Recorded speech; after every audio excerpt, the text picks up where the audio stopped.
We are still seamlessly reviving historical events that we did not study in school and are not known to the public from Algerian history proven by references and books. In the mid-17th century, he was born in Algiers, Ahmed Shaban, known in history as Haj Shaban, who in 1688 became the ruler of the Algerian state and was ranked 4 of Algeria's Diet, during a time when Algeria was concentrating as its force at sea to repel European attacks on Algeria. At that time, King Moulay Ismail aspired to realize his father's dreams of expanding at the expense of neighbor Algeria. He believed Algeria would not be able to confront him on land.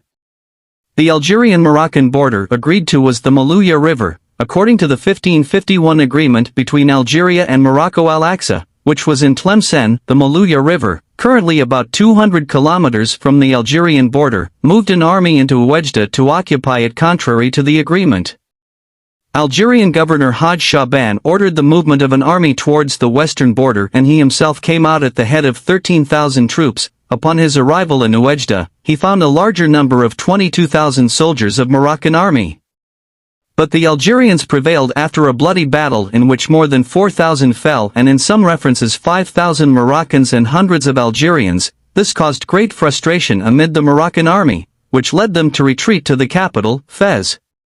Al-Haj Shaban not only retrieved Oujda and rolled the enemy soldiers beyond the Malouya River, but decided to enter the capital, Fez in itself. Indeed, he completed his career until the fences of King Moulay Ismail's capital arrived.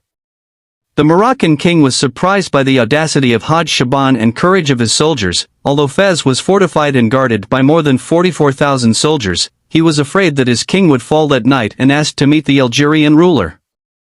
When Haj Shaban authorized him to come to his tent, Moulay Ismail entered him, handcuffed himself and kissed 3 times before the ground, referring to total submission. The phrase confirming this submission was when the Moroccan king said, "You are the knife and I am the meat." The Algerian ruler was required to take Moulay Ismail's eldest son with him to Algeria, where a peace agreement would be signed there in Algeria and in the presence of a number of ambassadors and witnesses. The Algerian ruler was required to take Moulay Ismail's eldest son with him to Algeria, where a peace agreement would be signed there in Algeria and in the presence of a number of snipers and witnesses. On his way to Algeria, Al-Haj Shaban learned that some of his soldiers had been part of a plot against Algeria and its borders, ordering that they be killed immediately before arriving in Algeria. This was a story of Algeria's history. I hope it is an addition to your historical information.